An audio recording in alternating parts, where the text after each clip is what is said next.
اور اگر اپنے الفاظ کا چناؤ ذرا بہتر رکھیں تو ٹھیک نہیں ہوگا؟ نہیں، کوئی ضرورت نہیں ہے الفاظ کا چناؤ بہتر کرنے کی. الفاظ کے چناؤ کی بہتری نے تو امت میں گمراہی کا دروازہ کھولا ہے. ہم نے لوگوں کو الفاظ سے باہر نکالنا ہے. یہ بہت بڑا ظلم ہوا ہے جو آپ نے الفاظ کے چناؤ کے ساتھ اس طرح معاملہ کیا ہے، کیونکہ اس سے انہوں نے قرآن کو بدل دیا ہے. الحمدللہ رب العالمین والصلاة والسلام علی سید الانبیاء والمرسلین اما بعد فاعوذ باللہ من الشیطان الرجیم بسم اللہ الرحمن الرحیم.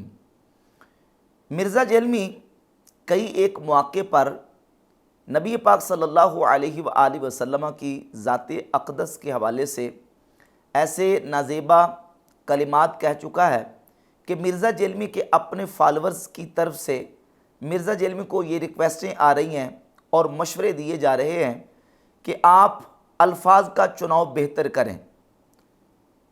آپ کے الفاظ کا چناؤ بہتر نہیں ہے. جیسا کہ مرزا جیلمی نے ابھی کچھ دنوں پہلے نبی پاک صلی اللہ علیہ وآلہ وسلم کی نماز کا تذکرہ کرتے ہوئے یہ کہا کہ فرائض نماز کے علاوہ باقی جتنے واجبات ہیں، سنتیں ہیں، سنت موقدہ غیر موقدہ، تمام کے لیے کہا کہ یہ وہ فالتو تھا جو نبی صلی اللہ علیہ وآلہ وسلم شوق سے کیا کرتے تھے. تو نمازیں ہیں 5 رکھتے ہیں ٹوٹل 17 پانچوں کی ملا کے، فجر 2، ظہر 4، عصر 4، 3 مغرب، 4 عشاء. باقی جتنی نمازیں ہیں ان کا نام ہی ہے نفلن. اور حیران کن بات، عربی میں نفل کہتے ہیں فالتو کو. مال غنیمت کے لیے ہے انفال. جس کا نام ہی ہے فالتو اس کو یہ کہہ رہے ہیں اس کے بغیر نماز ہی نہیں ہوتی. یہ کہتے ہیں نہیں ہم سنتے کہہ رہے ہیں. جس سنت کا لفظ کسی حدیث میں موجود نہیں ہے. حدیث میں 2 ہی الفاظ ہیں، فرض اور نفل. سنت فقہا کی ٹرم ہے کہ وہ نوافل جو نبی علیہ السلام نے ہمیشہ پڑھے ہم کہتے ہیں یہ سنت موقدہ ہیں. یہ وہ فالتو ہے جو حضور شوق سے کیا کرتے تھے. فالتو ناٹ فرض. یہ وہ فالتو ہے جو حضور نے کبھی کیا کبھی نہیں کیا، غیر موقدہ ہے فالتو. نعوذ باللہ تعالی. نبی پاک علیہ الصلوۃ والسلام کی نماز کو مرزا جیلمی نے فالتو کہا. اب اپنے فالورز اس بات پہ اس کو مشورہ دے رہے ہیں کہ الفاظ کا چناؤ بہتر ہونا چاہیے. اور یہ مشورہ بالکل درست ہے کہ جب آپ نے الفاظ استعمال کرنے ہیں، بالخصوص جو معزز شخصیات ہیں، انبیاء علیہم الصلوات و تسلیمات، صحابہ اکرام علیہم رضوان، اولیاء اللہ، تو ان کے لیے بہتر الفاظ کا استعمال کیا جائے، الفاظ کا چناؤ بہتر ہونا چاہیے.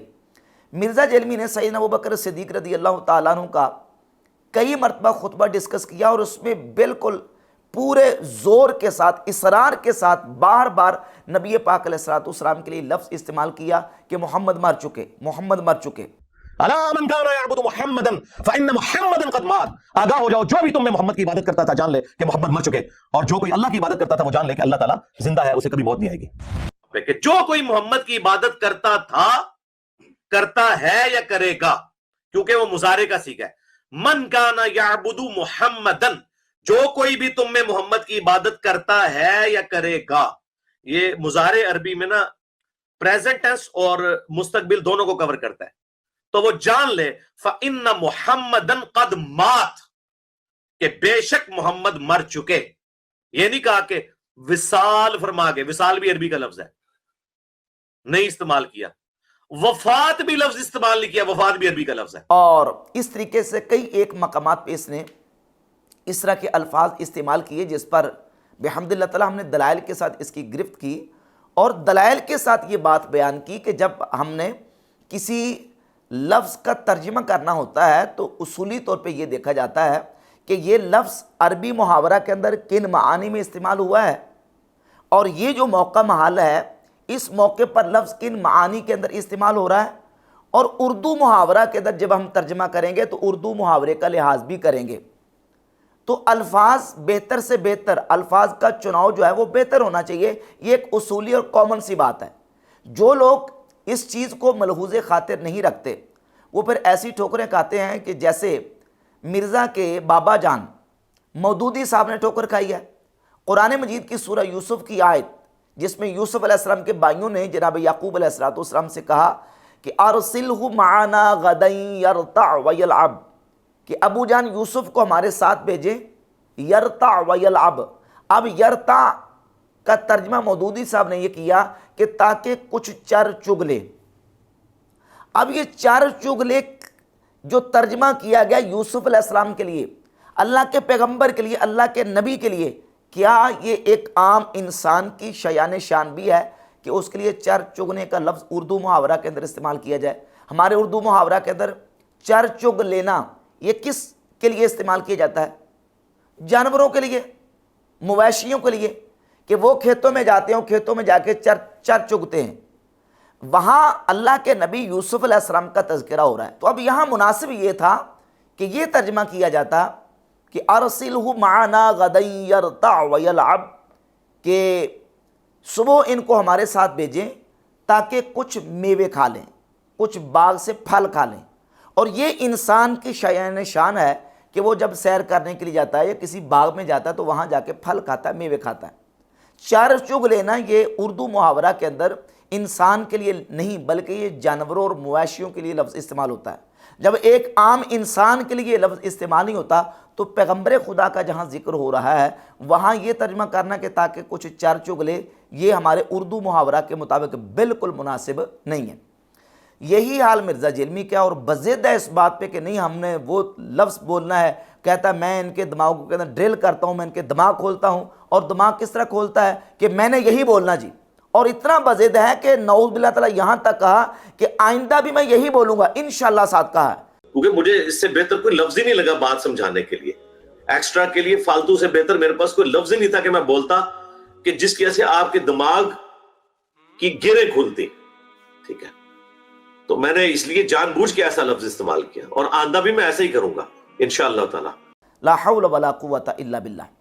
جبکہ حقیقت یہ ہے کہ عربی سے اردو ترجمہ کرنے کے لیے ہم نے پہلے عربی محاورے کو دیکھنا ہے کہ عربی محاورہ کے اندر یہ لفظ کن معانی کے اندر استعمال ہوتا ہے، اور پھر اردو محاورہ کے اندر یہ لفظ کن معانی کے اندر استعمال ہوتا ہے، اور ہم نے بہتر سے بہتر لفظ جو ہے اس کا انتخاب کرنا، اس کا چناؤ کرنا ہوتا ہے.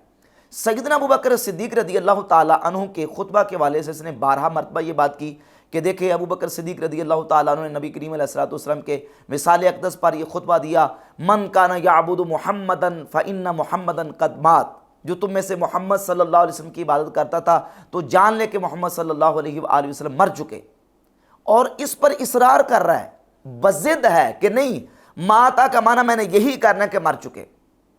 جبکہ ہم اس کا اردو محاورہ کے مطابق یہ ترجمہ کرتے ہیں کہ وصال فرما چکے، انتقال فرما چکے، وفات شریف ہو گئی. اب یہاں اعتراض یہ ہے کہ دیکھیں وصال، وفات، انتقال یہ تینوں لفظ تو خود عربی کے ہیں. یہاں مرزا جلمی اعتراض کرتا ہے کہ یہ تینوں لفظ تو عربی کے ہیں، تو آپ نے تو عربی کا ترجمہ عربی سے کر دیا. محمد تو نہیں مگر ایک رسول، ان سے پہلے بھی اور رسول ہو گزرے ہیں، اگر یہ مر جائیں یا قتل کر دیے جائیں تو کیا تم دین سے الٹے قدم پھر جاؤ گے؟ انہوں نے اس کا ترجمہ ہی بدل دیا کہ اگر یہ وصال فرما جائے، انتقال فرما جائے. حالانکہ وصال، انتقال، وفات یہ تینوں عربی کے الفاظ ہیں. حالانکہ اس بندے کی جہالت کا آپ اندازہ کریں کہ ہم نے اردو محاورے کو دیکھنا ہے. کیا اردو کے اندر وصال، انتقال اور وفات کے لفظ استعمال نہیں ہوتے؟ اگر یہ کہے یہ خود لفظ عربی کے ہیں تو بھئی اردو کا لفظ کون سا ہے؟ اردو تو خود مستعار لیتی ہے مختلف زبانوں سے الفاظ، کبھی فارسی سے لیتی ہے، کبھی ہندی سے لیتی ہے، کبھی عربی سے لیتی ہے. اردو خود ایک لشکری زبان ہے جو مختلف زبانوں کا مجموعہ ہے. اس کے اندر جو الفاظ استعمال ہوتے ہیں اردو کے اندر ہم نے انہی کو استعمال کرنا نا. تو اردو کے اندر وفات کا، وصال کا، انتقال کا، کسی کی فوتیدگی کے لیے لفظ استعمال ہوتا ہے. اب اگر تم یہ کہو کہ یہ تو خود عربی کے لفظ ہیں تو لفظ لعنت بھی عربی کا لفظ ہے، لفظ رحمت بھی عربی کا لفظ ہے، لفظ خبیث بھی عربی کا لفظ ہے، لیکن ہمارے اردو کے اندر یہ استعمال ہوتے ہیں. ہم نے یہ دیکھنا ہے کہ یہ لفظ اردو کے اندر استعمال ہوتا کہ نہیں. کیا ہمارے اردو کے اندر رحمت کا لفظ استعمال ہوتا کہ نہیں؟ ہوتا ہے. رحمت اردو کا لفظ بھی ہے، عربی کا لفظ بھی ہے. اس کی اصل عربی ہے لیکن رحمت کا لفظ اردو میں استعمال ہوتا ہے. لعنت کا لفظ یہ عربی کا ہے کہ اردو کا ہے؟ تو اس کی اصل عربی ہے لیکن یہ اردو میں استعمال ہوتا ہے.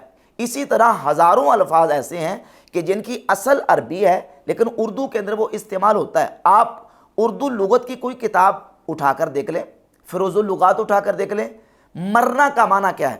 مرنا کا معنی یہ لکھا ہے کسی کی وفات ہو جانا, انتقال ہو جانا, کسی کا وصال ہونا. اور پھر مرنا کا ایک معنی یہ بھی لکھا ہے کہ سوکھ کر خراب ہو جانا, شرمندہ ہونا. اب چونکہ مرنے کے اندر ایک مفہوم اور معنی یہ بھی پایا جاتا ہے کہ کسی چیز کا سوکھ کے, خشک ہو کے اس کا خراب ہو جانا. انبیاء علیہ الصلوۃ والتسلیمات کی ذوات جو ہیں ان کی حیات طیبہ تو سب سے ارفع و اعلیٰ ہیں. ان کے لیے تو اللہ رب العزت کا خصوصی پروٹوکول ہے. ان اللہ حرم علی الارض ان تأکل اجساد الانبیاء, سرکار کی حدیث ہے کہ اللہ نے زمین پر حرام کر دیا کہ وہ نبیوں کے جسموں کو کھائے. مسند ابی اعلیٰ میں حدیث ہے الانبیاء احیاء فی قبورہم یصلون, انبیاء اپنی قبروں میں زندہ ہوتے ہیں, نمازیں بھی پڑھتے ہیں. تو یہ تو انبیاء علیہ الصلوۃ والتسلیمات کی حیات طیبہ ہے. انبیاء کے لیے ہم نے ایسا لفظ استعمال کرنا ہے کہ جس لفظ کے اندر کوئی نیگیٹو اور کوئی خرابی والا معنی نہ پایا جاتا ہو. اب لفظ مرنا جو ہے اس کے اندر یہ خرابی والا معنی پایا جاتا ہے, سوکھ کے خراب ہو جانا, شرمندہ ہونا, ہلاک ہونا, تباہ ہونا, برباد ہونا. یہ سارے معانی جو ہیں وہ اردو کے اندر مرنا کے پائے جاتے ہیں.